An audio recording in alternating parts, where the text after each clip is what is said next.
what better trail to start on than one called Pedal Assist? Just kidding, they actually don't prefer that, it seems. And we are going to start with a trail called Dirt Therapy, downhill only. Sure, you're not gonna do jumps on this bike. That's scary, that's not what I do.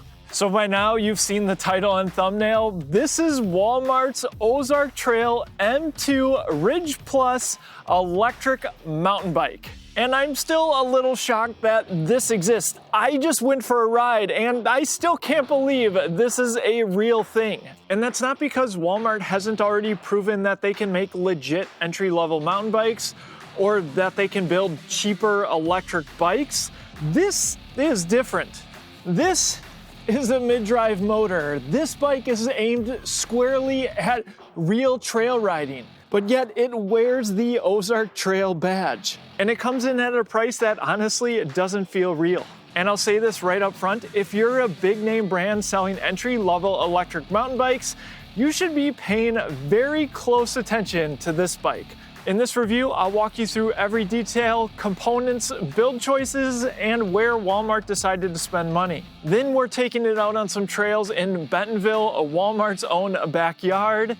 And then I'll wrap things up with the top reasons to consider this bike and also some considerations. But first, let's take a closer look.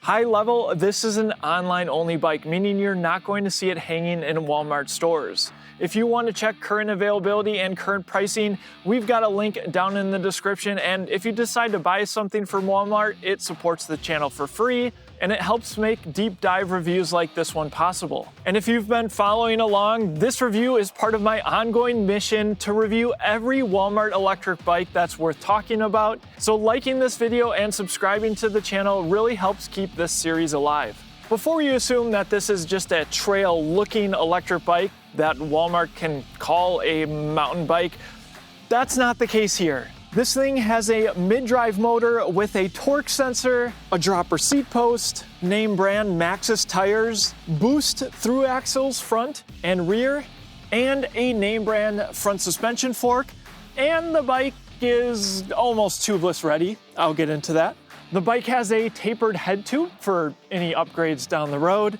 It's offered in 3 different sizes, small, medium, and large, with the small coming with 27.5-inch tires.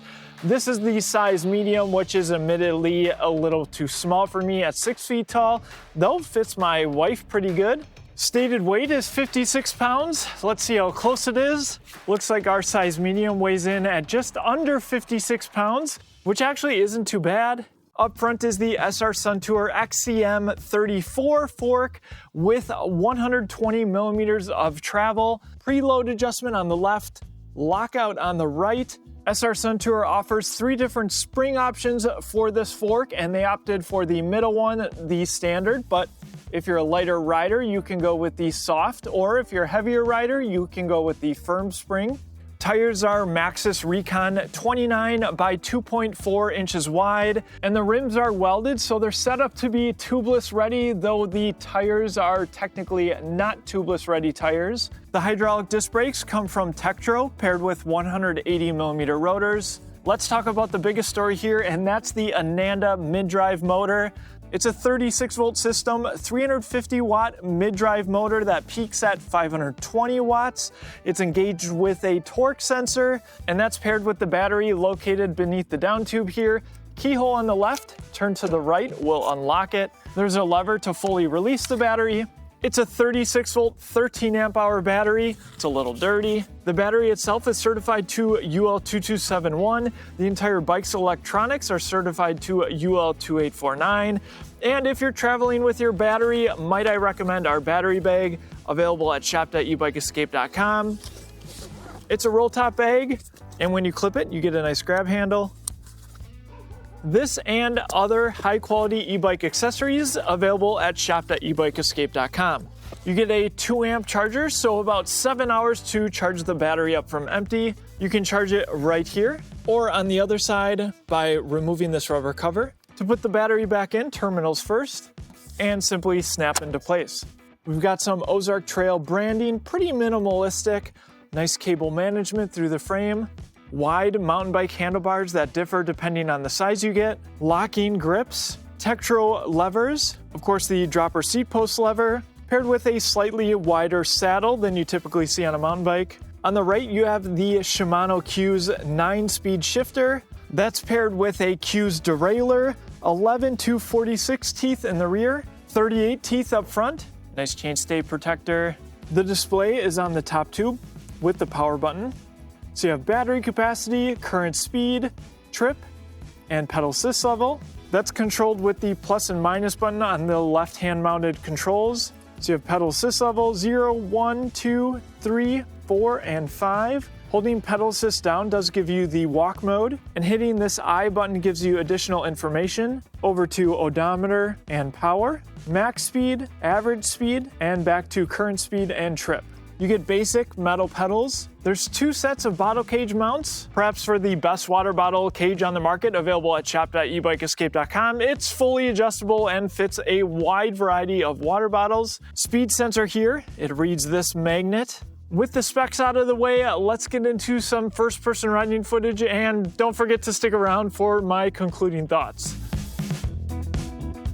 What better trail to start on than one called pedal assist? Let's start uphill and see how this 350 watt motor can do. It doesn't sound like a lot. It does peak higher, over 500 watts. I have it in pedal assist level 1, first gear. Now, certainly I could still get to the top and not be completely winded. It just takes the edge off. But if you crank this to pedal assist level 5, you get a lot more power. And in pedal assist level 1, I can just barely put in effort and I can get a bunch of assists from this bike. Now, it is using a torque sensor. What does that mean? Well, the more power that I put into my legs, the more power I get from the motor. And actually, it's a little bit easier to do that when you're in a higher gear. And I have to say, riding this trail a lot, the people on the analog bikes love it when you pass them on an electric mountain bike. Just kidding, they actually don't prefer that, it seems. But the trail is called pedal assist. I'm hoping the microphone picks it up a little bit. The motor has a whine to it that's just a little bit different than we typically hear. So for the first section of this test, once I get to the top of this trail, I'm going to go downhill, and it's a pretty rocky downhill. We'll test out the front suspension and the brakes, and don't worry, I will test this motor and the bike out on pavement, on flat ground, and go through the various pedal assist levels so you can get an idea of what to expect. Maybe you're going to be using this bike for multiple purposes or considering doing so. So despite 350 watts, especially if you're coming from the hub motor space, it doesn't tell the full story of what this bike is capable of, what an e-mountain bike is capable of. And generally speaking, you're probably not using the higher pedal assist levels if you're on mountain bike trails, because unless you're an advanced rider, there is a limit to how fast you can go while still being safe. And so if I was on my non-electric mountain bike, I would maybe get 1 lap with this. I'd get to the top, I'd be pretty tired, and then the downhill. But with an electric mountain bike, I could do this multiple times. And we are going to start with a trail called Dirt Therapy, downhill only. Now, if someone was to put me on this bike, not told me it's a electric mountain bike from Walmart, I wouldn't think anything of it. It feels like the experience you'd expect from an entry-level hardtail mountain bike. Now, of course, on some of the chunky stuff, it's a little bumpy, to be expected, being a hardtail. But the suspension is helping, and I'm really glad they went with that middle spring, because I've had some experience with this suspension fork before with the soft spring, and it is too soft. If you're a heavier rider and you feel like you're bottoming out the suspension, it's nice that you can dial in the suspension and just opt for the stiffer spring. a very bumpy section here. Now, the brakes, hydraulic disc brakes, sure, they're not 4-piston hydraulic disc brakes. You shouldn't expect that at this price, but still Tektro. These brakes are on almost every electric bike that I review on the channel. They're perfectly fine, especially if you're someone who's just getting into mountain biking. Maybe you're mountain bike curious. And I have to say, if buying an electric mountain bike and not spending a lot of money is the goal, then it's hard to argue with picking up something like this. Sure, you're not going to do jumps on this bike. That shouldn't be surprising. That's scary. That's not what I do. I'm a recreational mountain biker. I like to get out there and ride, get outside, test my skills a little bit, but nothing too crazy. Having the boost there was handy. And this trail's a little wet too. Not bad at all. The bike feels solid. There, we made it. Now, what I find on most of the electric mountain bikes that I review, maybe you use some of the higher pedal assist levels to get to the trail, maybe to zoom through some flat sections, but if you're on any sort of technical terrain, or if you want to get a little bit of a workout, pedal assist level 1 or 2 is plenty. Right there, I had it in 2 going up the hill to go down to 1. So it's just a little bit of assist. It's meant to make those hills just a little bit easier, but I surely would feel it after a long ride in pedal assist level 1. Let's jump back to 2. Just a little bit more assist there.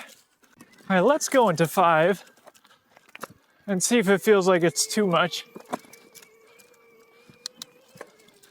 Not as bad on these open sections.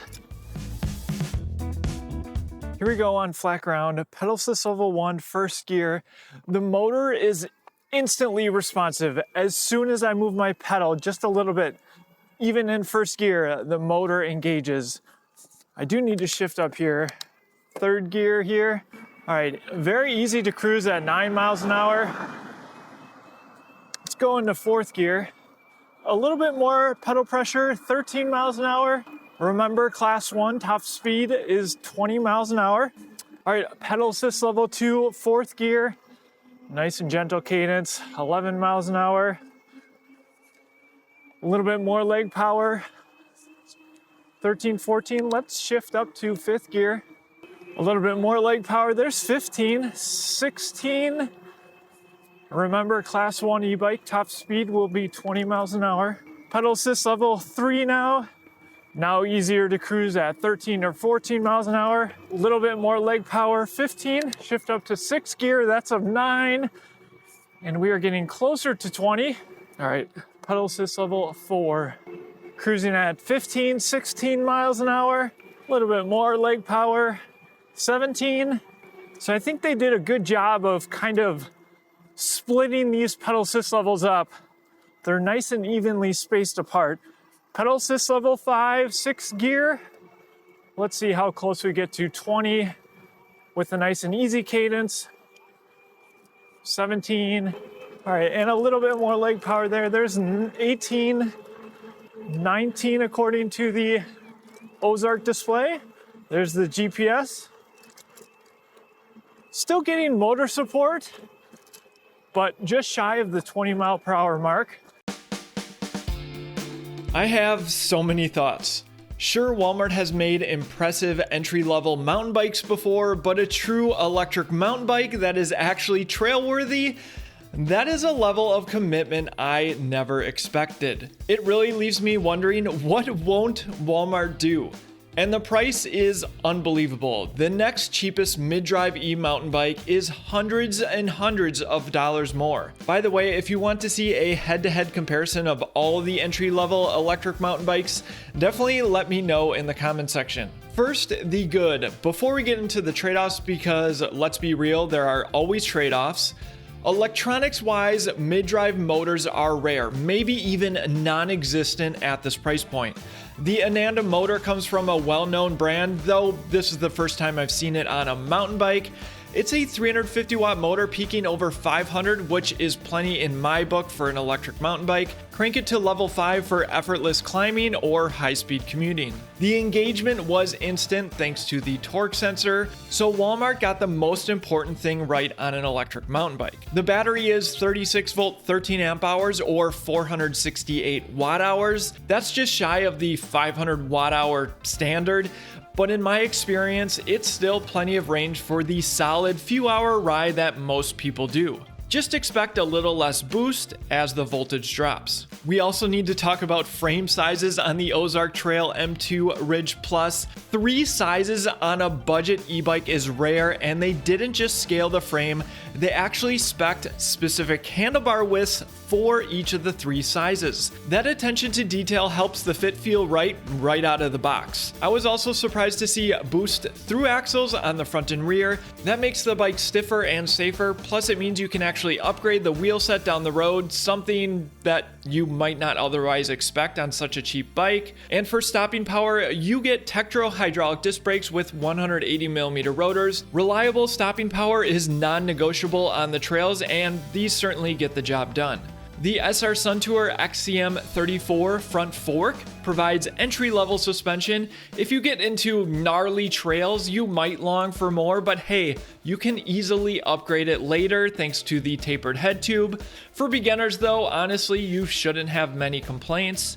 Now the considerations. First, the display. It's basic, which you can't complain about at this price, but I do wish it was handlebar mounted. It makes quick glances at your assist level difficult while riding. Next, the pedals. I would absolutely opt for true mountain bike pedals for better grip. I'll link a few budget-friendly options in the description. It was great to see Shimano CUES here for the shifter and derailleur. I've been impressed with it as a replacement for Shimano's older entry-level stuff. The one downfall, this version of the CUES derailleur doesn't have a clutch, which usually stops the chain from bouncing. If I'm being honest, I didn't notice excessive chain slap. I actually needed to re-verify that this wasn't the one with the clutch, but it's something to keep in mind. Next, the reality of Walmart e-bikes. Warranty support is through a third party. You can't just walk into a Walmart and have someone swap out a mid-drive motor. That probably isn't surprising. Support still needs to be tested long-term in my opinion. My own experience though, they actually picked up the phone on a Sunday, which was surprising, but I'll leave this in the wait and see category. So who is this actually for? I think it hits the sweet spot for 3 types of people. First, the absolute beginner or mountain bike curious rider who wants to try trail riding without dropping a significant amount of money. Second, the recreational rider who wants a bike that can double as a fun commuter but still handle weekend trails. And finally, the budget conscious mountain biker who demands a torque sensor, a mid-drive motor, that of course doesn't want to spend a lot. If you want that natural cycling feel but your budget is tight, this is frankly one of the only games in town, certainly the only game in town at this price point. And of course, if you're already a mountain biker, there are upgrades that you can do to this bike to unquestionably make it better. If we've helped you with your e-bike purchase decision from Walmart or not, check out the links in the description. Using those links before you buy supports content like this for free. Or if you're just window shopping, keep our Walmart series alive by liking and subscribing. Walmart becoming a straight up direct-to-consumer brand selling an affordable mid-drive, truly trail-ready e-bike was not on my bingo card, but here we are, and man, I am here for it. They continue to do the unexpected. If it gets more people riding trails, I'm all for it. Walmart, you've already done this on the analog side, hardtail and full suspension mountain bike. Now let's see a full suspension electric mountain bike. Let me know what you think of the Ozark Trail M.2 Ridge Plus down in the comment section. Can't wait to hear your thoughts. Thank you so much for watching, and I'll see you in the next one.